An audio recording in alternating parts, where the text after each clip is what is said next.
because here we multiplied by 60, so now we're dividing by 60, but it's not 34 over 60. It's 34 over 3600. Because to get this last number, I had to multiply by 60 twice. So I have to divide by 60 twice, which is 3600. And then you just put that in your calculator and get the decimal, and you should get 39.093 degrees. Does everybody see that? Now, if the number is negative, don't put negatives in your calculator. Just put a negative on your answer, okay? Otherwise, you're going to get the wrong answer. Your number should always start with the degree part here. They should be the same. If they're not, you're doing something wrong. Did you hear me? If I am converting from degrees to radians, I take my degrees and I multiply it by pi over 180.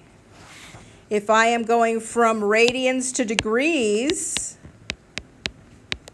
I take my radians and multiply it by 180 over pi.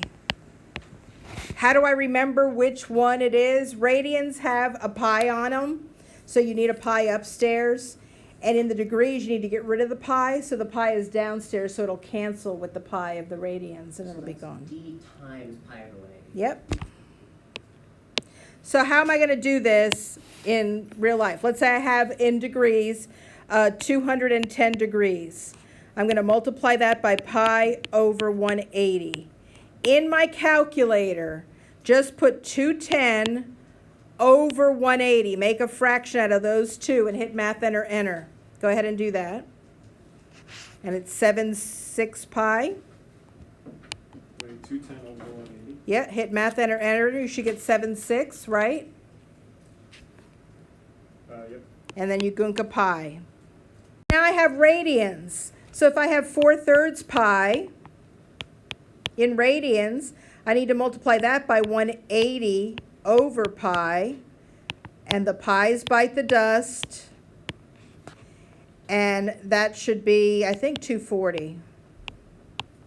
Go ahead and tell me if that's true.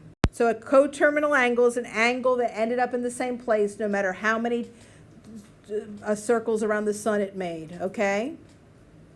So when I'm looking for a coterminal angle when it's in degrees, when I'm looking for all the other coterminal angles, how many times can I go around this circle? Infinite, right? I can keep going forever and then end up at 45 at, after 60 or 1,000.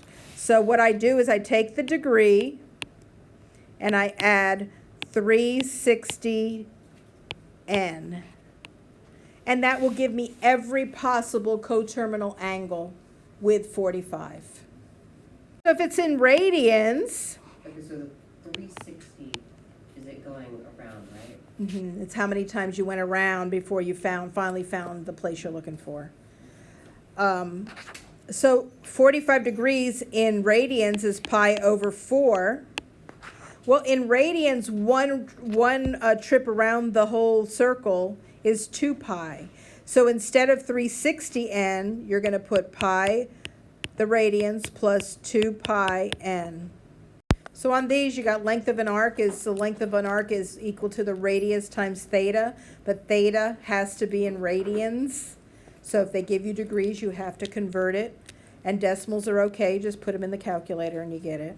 And the area is 1/2 r squared theta, and theta's in radians, and decimals are okay for this too.